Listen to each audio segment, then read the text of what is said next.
la reunión de oración aprendí en 1 Corintios 14, 26, nos dice que la fe que tenemos incluye aportar salmos y el cantar salmos. Esto nos fortalecerá en la fe. Y en 1 Corintios 14, 15, aquí aprendimos que con el pensamiento también aportamos alabanza a nuestro Dios, con nuestro espíritu y corazón. Y en Colosenses 3:16 también nos enseña eso. Y en Efesios 6:6 dice que no tenemos que agradar a los hombres, sino únicamente a Dios. También aprendí en Filipenses 1:27 que seamos dignos del Evangelio de Cristo. Por lo tanto, tenemos a Cristo y su Evangelio. Esto nos hará hacedores de buena fe con respecto a las obras, y por ello que con frecuencia tenemos que examinarnos a nosotros mismos, y así sabremos si nos mantenemos en corrección con respecto a nuestra fe. Natutunan ko po ngayong prayer meeting na meron po palang fine line upang ma-distinguish kung ano ang patay sa maling pananampalataya. Paano po ba natin masasabi na mali ang pananampalataya? Malalaman po pala natin ito sa pamamagitan ng gawa. Maling pananampalataya, maling gawa. Ano po ang batayan ng mali sa tama? Dapat po yung paggawa ng sumasampalataya. Paggawa na may pananampalataya ayon sa Ebanghelyo. Paggawa na kasang-ayon sa Ebanghelyo ng Kristo. Kasi kung hindi po naaayon sa Ebanghelyo, ito po ay mali. Yun po, maraming salamat po sa Diyos. Gracias a Dios, con la ayuda y la misericordia de Dios, yo entendí en el estudio de esta tarde lo siguiente.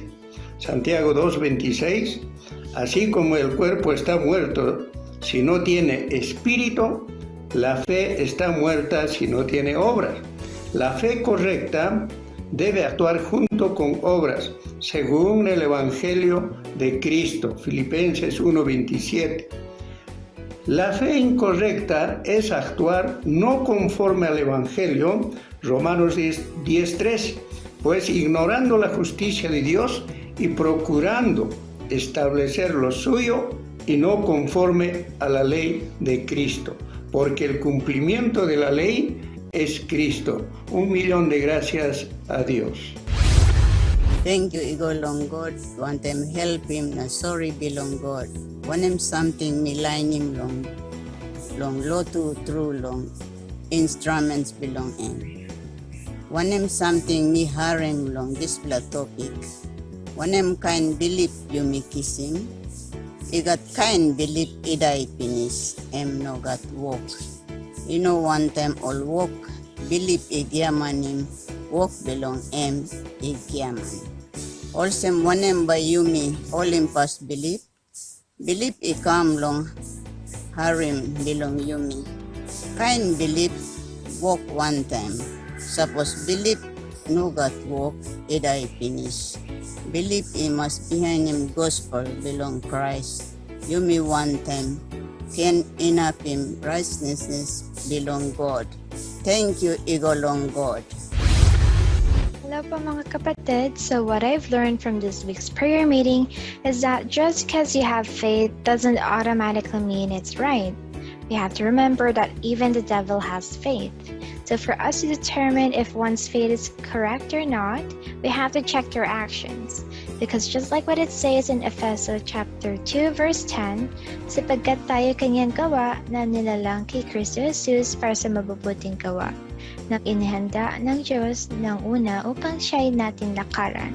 This is also why it is important for us to examine ourselves whether we are in faith to prove our own selves. As stated in 2 Corinthians chapter 13 verse 5.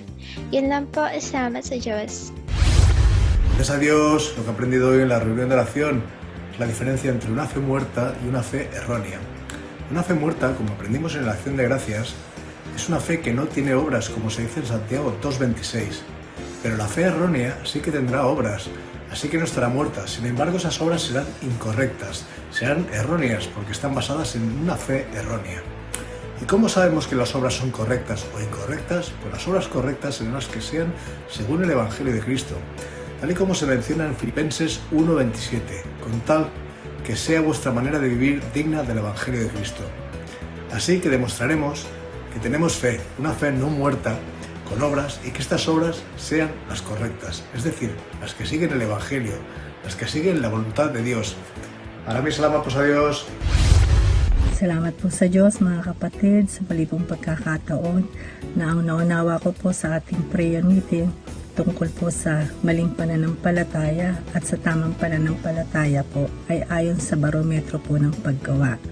Na sabi po sa Pilipos 1:27, ang inyo lamang pamumuhay ay maging karapat-dapat sa Ebanghelyo ni Kristo at maging masikap tayo sa pananampalataya sa Ebanghelyo.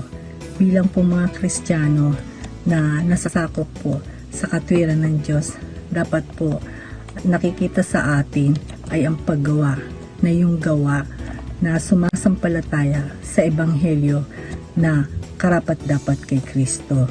Yung paggawa na ayon sa Ebanghelyo ni Kristo ay manifestasyon po yun na ang ating pananampalataya ay di patay.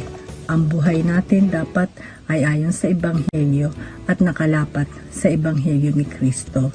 At yun po ang ating pinagsisikapan bilang magkakapatid at bahagi ito na tayo po ay makasunod sa Ebanghelyo ni Kristo na siya po natin dapat panatilihan. Salamat po sa Diyos mga kapatid.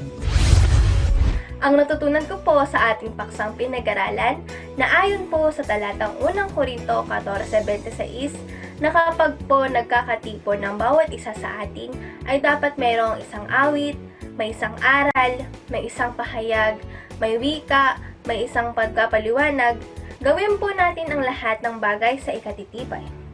At sabi po sa Efeso 6:6 na kung aawit man po tayo ay gawin po natin dito ng may nakakakita man o wala, upang hindi magmapuri o magpalugod ng tao, kung hindi dahil sa naglilingkod tayo sa Diyos ng buong puso. Dahil sabi po sa 1 Korinto 14:15, tayo ay aawit sa pamamagitan ng Espiritu. Ngunit gamitin rin natin ang ating pag-iisip sa pag-awit. Hindi po tayo aawit upang maglingkod o magpalugod sa paningin ng tao. Ika nga, hindi para mag-show off ka lang. Pero sa puso, isip at espiritu mo ay walang biyaya. Hindi ka sumasampalataya sa Diyos. Kaya nga mga kapatid, dapat nating siyasatin ng ating sarili kung tayo ay nasa pananampalataya pa. At ang pag-iingat ng pananampalataya ay gumagawa ng mabuting gawa upang tayo ay maging sakdal ayon sa Tito 3:8. Gumagawa ka man, mali naman ang pananampalataya mo. At may difference din po pala between sa maling pananampalataya at sa patay na pananampalataya. Dahil ang maling pananampalataya ay yung nananampalataya ka pero mali yung ginagawa mo. Ngunit ang patay na pananampalataya ay hiwalay sa mabuting gawa. Ang ating pong pamumuhay ay dapat maging karapat-dapat po sa Ebanghelyo ng Diyos. Yun lamang po mga kapatid, maraming salamat po sa Diyos. Graças a Deus pelo tópico de hoje, aprendi no tópico de hoje que existe fé morta, aquela que não tem obra, e existe fé errada, aquela fé que não é de acordo com o Evangelho de Cristo, e aprendi também que existe fé viva, aquela fé que tem obras, que a verdadeira fé opera com as suas obras. Como diz no livro de Tiago, capítulo 2, versículo 26, porque assim como o corpo sem espírito está morto, assim a fé sem obra está morta também. O que é que você aprendeu hoje, irmão Mateu, no tópico de hoje? Graças a Deus, irmão Pedro, aprendi no tópico de hoje que quando cremos no Evangelho, andamos segundo o Evangelho de Cristo. E se a nossa prática não estiver de acordo com o Evangelho, a nossa fé está errada, como diz lá em Romanos 10, capítulo 10, versículo 4. Pois Cristo é o fim da lei para justificar todo aquele que crê. Graças a Deus. Graças a Deus. Ang natutunan ko po sa ating prayer meeting ay ang tatlong pananampalataya. May pananampalataya pong patay na kung saan hiwalay po yun sa gawa o sa Ebanghelyo ng Diyos. Yung pangalawa naman po ay ang pananampalatayang mali na kung saan po may gawa pero hindi po doon naka-align sa Ebanghelyo ng ating Panginoong Kristo. Na kung saan para malaman po natin na mali po ang kanyang pananampalataya, gawin po natin batayan ang salita ng Diyos at suwayin po natin sila para po maituwid ang kanilang pananampalataya. At ang huli naman po ay ang pananampalataya po na may gawa na naka-align po doon sa Ebanghelyo ng ating Panginoong Kristo. Salamat sa Diyos. Graças a Deus, irmãos. O tópico que eu aprendi hoje fala sobre a fé. Está escrito lá no livro de Tiago, capítulo 2, versículo 20. Se o corpo sem o espírito está morto, assim também a fé sem a obra está morta. Devemos praticar a fé junto com a obra, porque se nós praticar só a fé e não praticar a obra, praticamente a fé está morta ou a obra está morta. Existem muitas maneiras da gente praticar a obra de Deus. Na palavra, pregando o evangelho, ou ajudando até mesmo na igreja. Tudo isso é obra que Deus se agrada de cada um de nós. Quando a gente fazemos essas obras na casa de Deus. Então precisamos cada dia nós se aperfeiçoar mais na palavra de Deus para que Deus se agrade, porque a Bíblia diz que sem fé é impossível agradar a Deus. E o irmão Cesário que aprendeu? Eu aprendi, como está lá escrito em 1 Coríntios 14, 26, a concentração quando a gente estiver congregando, ficar mais atento, né? E não se desviar, dar atenção na pregação da palavra, nos ensinamentos. E o irmão Petronílio? Eu aprendi nesse tópico de hoje, através do irmão Daniel, em Filipenses 1, 27, fala sobre a nossa maneira de viver seja digna do Evangelho de Cristo. Nós estamos realmente aprendendo a nos comportar conforme o Evangelho de Cristo, porque nós estamos na igreja verdadeira que trabalha com obras e nós fazemos somente a vontade do Senhor. Nós buscamos agradar ao Senhor de todas as formas e somos gratos por esses ensinamentos que têm trazido edificação para nossas vidas, assim como Paulo citou que as verdadeiras doutrinas estavam na igreja de Deus. Então nós estamos na igreja de Deus. Aqui sim tem as verdadeiras doutrinas. Nós somos gratos a Deus por ter nos chamado para a verdadeira igreja. O nosso irmão Leôncio. Graças a Deus, irmãos, hoje aprendi que devemos permanecer na fé e sermos obedientes aos mandamentos do Senhor, praticando as boas obras. Como diz em Tiago 2,26, portanto, assim como o corpo sem espírito está morto, assim também a fé sem obra é morta. Portanto, sem fé é impossível agradar a Deus. E devemos lutarmos constantemente para que a nossa fé permaneça viva e façamos de tudo para edificação. E quando congregarmos, devemos louvar a Deus com graças em nossos corações, com canto, salmos, louvores, orações e súplicas. Fazendo isso não para agradar os homens, e sim para fazermos a vontade de Deus, pois os que creem em Deus procuram aplicar-se às boas obras, seguindo o Evangelho de Cristo. Por isso, a Deus seja a glória. If we want the right kind of faith, and if we want to be saved, we need to live accordingly to the gospel of Christ. We need to be very careful because there is faith considered dead, and that is faith without work. There is also faith considered alive, but is wrong because it is the wrong kind of work. So, brethren, let us help each other, remind each other, and let us live accordingly to the doctrines of Christ. Salamat po sa Diyos. Kapayapaan po mga kapatid. Ang naging striking po sa akin sa nakalipas po nating pag-aaral sa prayer meeting ay yung pagpapaalala po sa pag-awit po na nasusulat po sa 1 Corinto 14:26. Ano nga ito mga kapatid?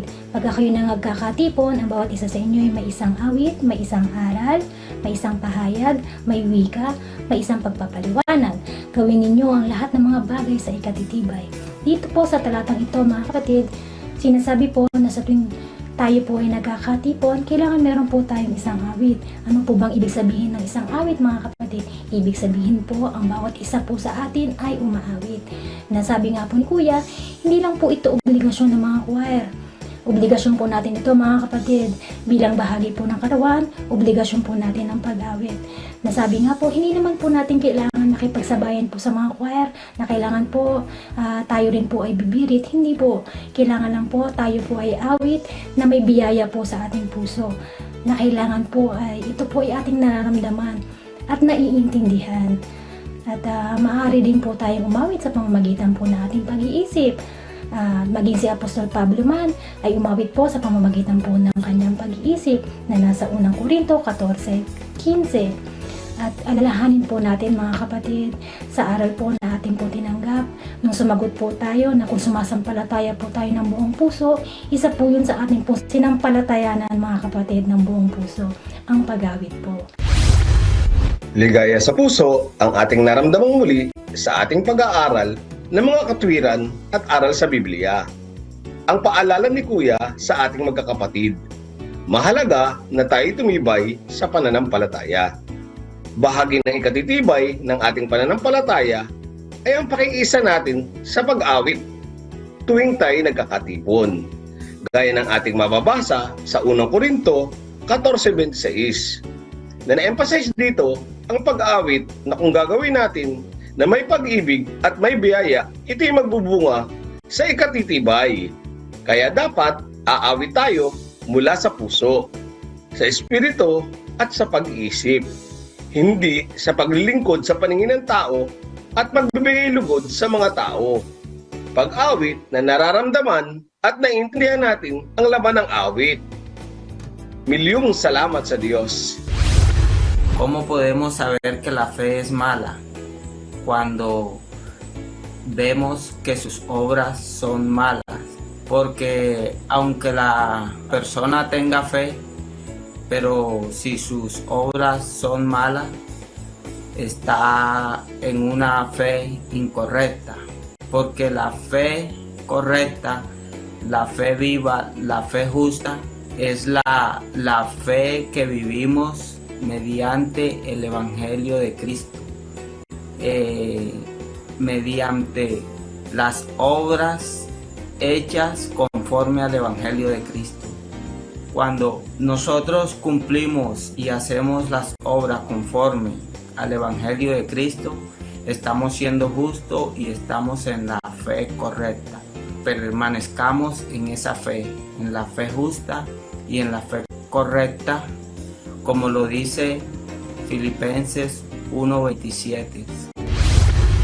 Salamat po sa Diyos sa isa na namang pagkakataon na makaunawa sa karunungang kaloob ng Diyos sa pamamagitan ng ating Kuya Daniel.